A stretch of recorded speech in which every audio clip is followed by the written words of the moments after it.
Beginning in the early to mid-1930s, the Pennsylvania Railroad's K4 class of Pacifics were starting to show their weaknesses. Dating as far back as 1914, the impressive 462s were the dominant passenger engine for the Pennsy, having a fleet of 425, some built by Baldwin, and most by the road's own Altoona shops. They were effective, yet double or even triple heading became commonplace during the aforementioned period. Thus, a new engine was drawn up. The Pennsylvania Railroad went to the three steam manufacturers, the Baldwin Locomotive Works, the Lima Locomotive Works, and the American Locomotive Company. Ideas for 4-8, for Northerns, 4-4-4, for divided drives, 4-6-6, for Challengers, and more were presented. The Pennsy, being the natural experimenters, chose the 4-4-4 for Duplex. It became a four-way project that in 1939 would come to fruition. In January of 1939, in the railroad's Uniata shops in Altoona, Pennsylvania, the massive S1 Duplex was rolled out. It was an experimental 6-4-4-6 engine with 84-inch diameter driving wheels, which were the largest on a steam engine with more than 3 driving axles. Among other things, it had the largest tender for a steam engine, weighing in at over 400,000 pounds. The total length was 140 feet, the longest reciprocating steam engine ever. The streamlined shroud was designed by Raymond Loewy, a famed industrial designer. The beast was displayed at the 1939 New York World's Fair. It had rollers under its driving wheels that could go at a high of 60 miles per hour. People were really impressed by this massive engine. It was certainly a marvel of railroading, but how did it perform? The 6100, nicknamed the Big Engine, was destined to haul the famous Broadway Limited. After vigorous testing, the engine was found to be too long and rigid to operate on most of the PRR's network. To understand why, let's look at the frame design and the intentions for it. The S1, like other duplexes, had 2 sets of driving wheels on a single frame, meaning it doesn't articulate like the Union Pacific 3900s and 4000s, for example. This did make it more stiff-legged, but it also improved speed and riding quality. In fact, the S1 was so long, it couldn't operate in most of the state of Pennsylvania. Eventually, it was put on heavy passenger trains between Chicago, Illinois and Crestline, Ohio. Even then, it struggled. Due to its long length, it couldn't be turned around on the turntables at either endpoint and had to use Ys to get facing the right way. A Y, for the record, is essentially a 3-point turn for trains, and the problems didn't end there.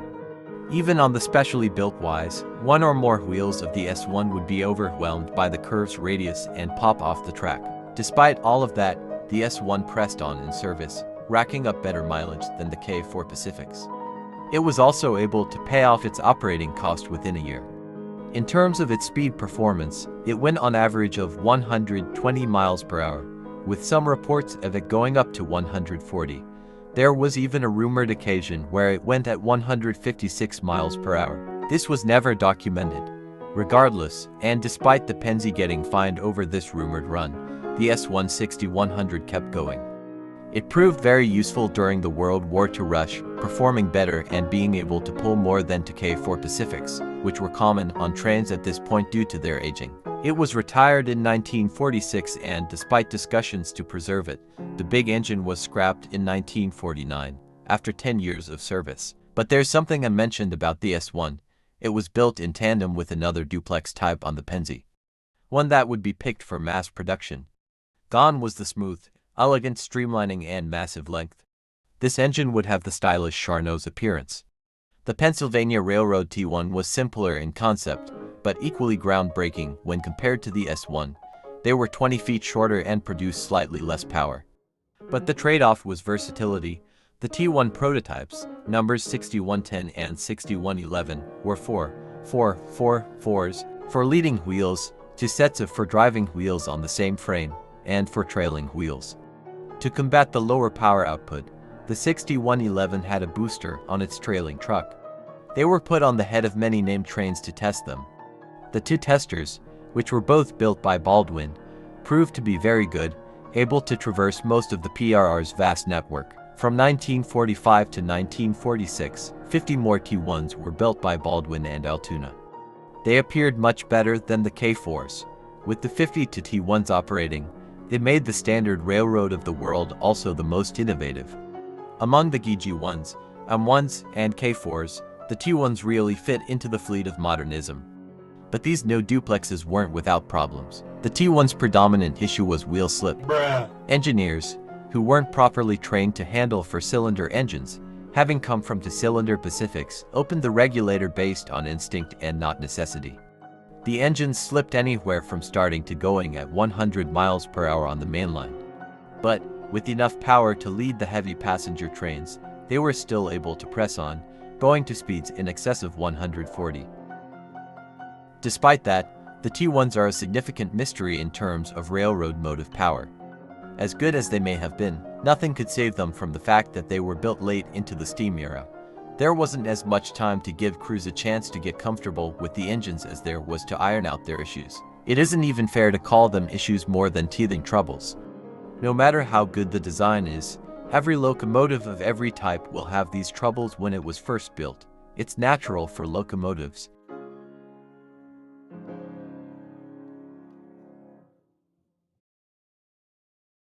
While the T1s were being worked on, the Rhodes Uniata shops were designing a duplex of their own. This one was intended for fast freight, a 4/6/4 with the rear cylinders facing back to front next to the firebox. This was done in order to reduce the overall wheelbase, which was an issue on the S1. PRQ 160-130 was rolled out in 1942 and claimed to be able to pull 125 freight cars. The Q1, however, wasn't particularly successful. Being 77 inches in diameter, the passenger-sized driving wheels slipped on heavy freight trains. Meanwhile, it was never documented to be put on passenger trains.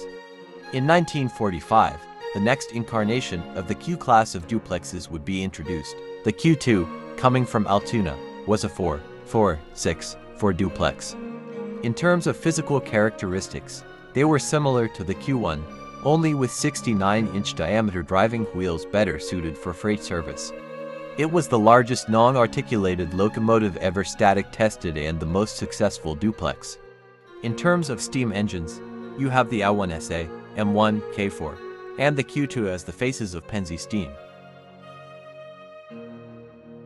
The previous issue of wheel slip was combated by an auto slip control mechanism that reduced power to whichever engine set was slipping.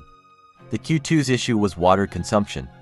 To quote from YouTuber High Iron from his video Why Weren't Duplex Steam Engines Successful? Despite being equipped with the coast-to-coast tender that was able to hold almost 27,000 gallons of water, a typical start-to-stop run could only last as long as an hour and a half if the engine was being run hard. Alas, the Q2s were barely more conventional than a typical J1 Class 2, 10-4, but with twice the operating cost. Every member of the former would be retired and scrapped. The duplex concept for steam locomotives is a very strange and unusual thing. On one hand, it was supposed to spread the reciprocating mass while providing more efficiency, owing to the lighter and smaller side rods. On the other hand, they had come too late into the steam age to make a full impact.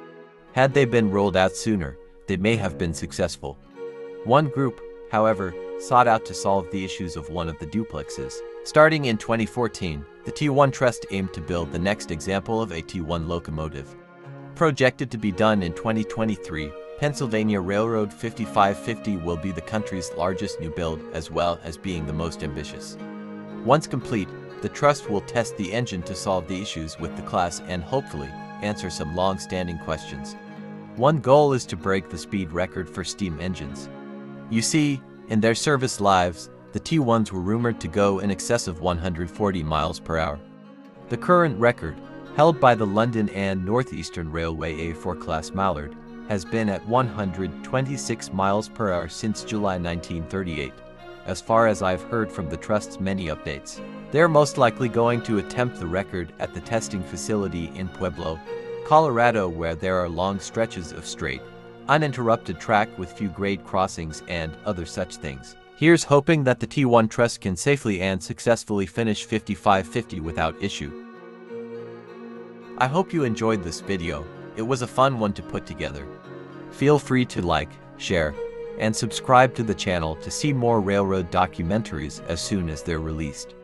Thank you for watching, and I'll see you down the rails in the next video.